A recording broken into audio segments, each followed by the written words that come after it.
तो आज हम जो कहानी सुनाने जा रहे हैं वो सिर्फ तारीखों की कहानी नहीं है। नहीं, ये उस लंबे संघर्ष की दास्तां है जब इंसान ने पहली बार इस विशाल ब्रह्मांड को गणित के छोटे छोटे खांचों में कैद करने की कोशिश की।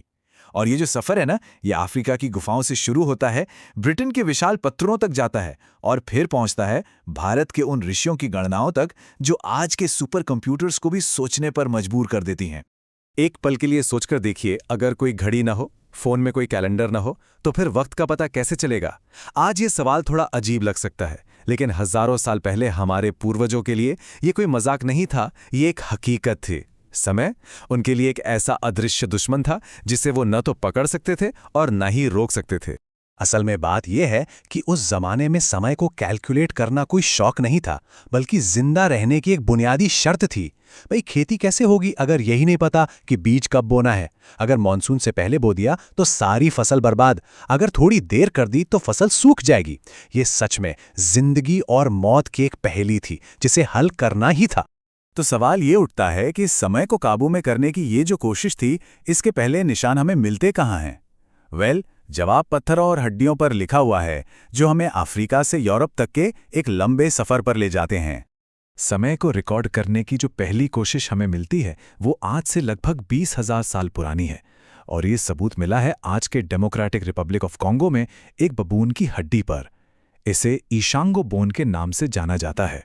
अब देखिए, इस हड्डी को लेकर ना दो थ्योरीज हैं। कुछ एक्सपर्ट्स कहते हैं कि ये बस एक रैंडम गिनती है, कुछ खास नहीं। लेकिन एक पुरातत्वविद थे, अलेक्जेंडर मार्शक। उनका मानना था कि ये 6 महीने का एक लूनर कैलेंडर था जो चांद के घटने बढ़ने को ट्रैक करता था। और अगर ये बात सच है तो सोचिए, इसका मतलब क्या हुआ?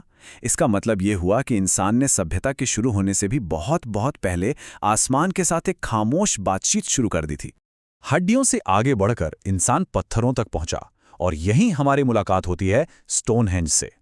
तो क्या ये सिर्फ एक पवित्र स्मारक था, या फिर जैसा कि प्रोफेसर टिमोथी डार्विल ने 2022 में दावा किया था, ये एक पूरा का पूरा परपेचुअल सोलर कैलेंडर था? हालांकि 2023 में इस थ्योरी को चैलेंज किया गया और कहा गया कि नहीं, ये पूर्वजों की याद में बना एक स्मारक था, कोई कैलकुलेटर नहीं। ये बहस आज भी चल रही है। अब देखिए, एक तरफ पश्चिम में लोग पत्थरों से समय का अंदाजा लगा रहे थे, और उसी दौरान पूरब में, मतलब भारत में, करीब 1500 ईसा पूर्व एक ऐसी व्यवस्था बन रही थी जो इनसे कहीं कहीं ज्यादा आगे और सटीक थी। इसने उस एक गुत्थी को सुलझाया जिससे बाकी की सभ्यताएं सदियों तक जूझती रही। देखिए, उस दौर की सबसे बड़ी चुनौती, सबसे बड़ी पहेली थी सूरज और चांद की अलग अलग चाल। सूरज के हिसाब से साल होता है 365 दिनों का, और चांद के हिसाब से 354 दिनों का, यानी हर साल पूरे 11 दिनों का फर्क। और अगर इसे ठीक ना किया गया तो सोचिए क्या होगा। कुछ ही सालों में दिवाली गर्मियों में आने लगेगी और होली सर्दियों में। इस बड़ी मुश्किल का एक बहुत ही शानदार हल दिया वेदांग ज्योतिष में ऋषि लगध ने, और वो था अधिक मास का कॉन्सेप्ट। उन्होंने एक सिस्टम बनाया कि हर लगभग 32.5 महीनों के बाद कैलेंडर में एक पूरा महीना जोड़ दिया जाएगा। मतलब ये एक ऐसा सेल्फ करेक्टिंग सिस्टम था जिसमें कभी भी तारीखों को हटाने या काटने की जरूरत ही नहीं पड़ी।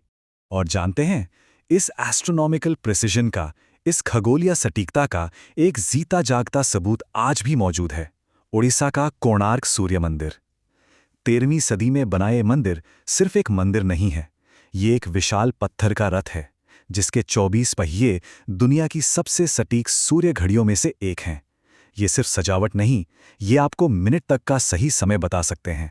चलिए, अब कहानी को थोड़ा पश्चिम की तरफ ले चलते हैं, रोम की ओर, जहां समय सिर्फ एक कैलकुलेशन नहीं था, बल्कि सियासत का, पावर का एक हथियार बन गया था। रोमन रिपब्लिक में कैलेंडर एक मजाक बनकर रह गया था। वहां जो पुजारी थे, जिन्हें पॉन्टिफेस कहा जाता था, वो अपनी मर्जी से साल को छोटा या बड़ा कर देते थे। अगर किसी दोस्त को फायदा पहुंचाना है तो साल में महीने जोड़ दिए, किसी दुश्मन का कार्यकाल कम करना है तो साल ही छोटा कर दिया। और नतीजा ये हुआ कि कैलेंडर का मौसम से कोई लेना देना ही नहीं रहा, और आम जनता पूरी तरह कंफ्यूज थी। अब इस पूरे रायते को समेटने के लिए जूलियस सीजर ने खगोलशास्त्री सोसिजिनीज की मदद ली, और साल 46 ईसा पूर्व को भ्रम का वर्ष या ईयर ऑफ कन्फ्यूजन घोषित कर दिया।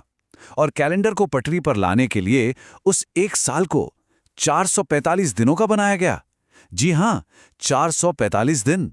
इसके बाद आया सीजर का जूलियन कैलेंडर। सीधा सा हिसाब, 365 दिन और हर 4 साल में एक लीप डे। सब ठीक लग रहा था, है ना? लेकिन यहीं पर एक छोटी सी, बहुत छोटी सी चूक हो गई। सौर वर्ष की लंबाई को 11 मिनट और 14 सेकंड ज्यादा आंक लिया गया। अब सुनने में यह बहुत कम लगता है, लेकिन यही छोटी सी गलती सदियों बाद एक बहुत बड़ी मुसीबत बनने वाली थी। ये छोटी सी गलती एक धीमे जहर की तरह काम कर रही थी। देखिए, हर 128 साल में कैलेंडर एक पूरा दिन आगे खिसक जाता था और 16वीं सदी आते आते ये फासला 10 दिनों का हो चुका था। इसने चर्च के सामने एक बहुत बड़ा धार्मिक संकट खड़ा कर दिया। सबसे बड़ी दिक्कत आ रही थी ईस्टर के त्योहार को लेकर। ईस्टर का दिन वसंत विषुव यानी स्प्रिंग इक्विनॉक्स से तय होता है, लेकिन कैलेंडर की इस गड़बड़ी की वजह से ये त्योहार अब बिल्कुल गलत समय पर मनाया जा रहा था। मतलब ये चर्च के लिए एक तरह की एस्ट्रोनॉमिकल और रिलीजियस इमरजेंसी थी।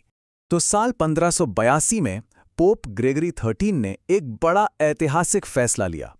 अपने खगोलवेदों लुइगी लिलियो और क्रिस्टोफर क्लेवियस की सलाह पर उन्होंने इंटर ग्रेविसिमास नाम का एक फरमान जारी किया, जिसने इतिहास को हमेशा के लिए बदल दिया। और उस फरमान का सबसे हैरान करने वाला हिस्सा क्या था? एक सीधा सा आदेश 4 अक्टूबर 1582 के ठीक बाद अगला दिन 15 अक्टूबर 1582 होगा। बस ऐसे ही रातों रात इतिहास के पन्नों से 10 दिन हमेशा के लिए मिटा दिए गए। जरा सोचिए तो, लोग 4 अक्टूबर की रात को सोए और जब सुबह उठे तो तारीख थी 15 अक्टूबर। उनकी जिंदगी से सीधे सीधे 10 दिन गायब हो गए थे। इस एक फैसले ने पूरे यूरोप में हंगामा मचा दिया। आम लोगों में तो ये बात फैल गई कि चर्च ने उनकी जिंदगी के 10 दिन ही चुरा लिए हैं। सड़कों पर दंगे होने लगे। ब्रिटेन जैसे प्रोटेस्टेंट देशों ने तो इस कैथोलिक कैलेंडर को मानने से इनकार कर दिया और लगभग 200 साल तक इंतजार किया। और मजे की बात देखिए, रूस ने तो इसे 1918 तक नहीं अपनाया। और यही वजह है कि उनकी जो मशहूर अक्टूबर क्रांति है वो असल में नवंबर के महीने में हुई थी। तो ये सारी कहानी हमें आज के दौर में ले आती है। हजारों सालों के इस संघर्ष, इस खोज के बाद आखिरकार आज हम समय को कैसे देखते हैं और इसका हमारी जिंदगी पर क्या असर है। तो आज हमारे सामने मोटे तौर पर समय को देखने के 2 अलग-अलग नजरिए हैं। एक तरफ है भारतीय पंचांग, जो साइक्लिकल है, नेचुरल है, सेल्फ करेक्टिंग है, ये प्रकृति के चक्रों के साथ चलता है।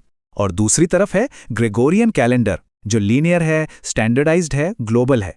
इसने प्रकृति पर एक मानक थोपा जो आज के ग्लोबल बिजनेस और ट्रैवल को चलाता है। और शायद यही वजह है कि आज भी दुनिया की एक बहुत बड़ी आबादी एक ही साथ 2 तरह के टाइम सिस्टम में जीती है। काम धंधे के लिए, ऑफिस के लिए ग्रेगोरियन कैलेंडर, लेकिन जब बात दिल की आती है, शादी ब्याह, त्योहारों और परंपराओं की, तो वापस उसी सदियों पुराने पंचांग पे लौट आते हैं। तो अगली बार जब किसी की नज़र घड़ी पर पड़े तो बस एक पल के लिए ये सोचना कि क्या वो सिर्फ वक्त देख रहे हैं या उसमें पूरी इंसानियत के सबसे बड़े और सबसे पुराने संघर्ष की कहानी छिपी हुई है। हमारी आज की एटॉमिक क्लॉक्स की हर टिक टिक में कहीं ना कहीं हजारों साल पहले की उन हड्डियों और पत्थरों की गूंज आज भी जिंदा है।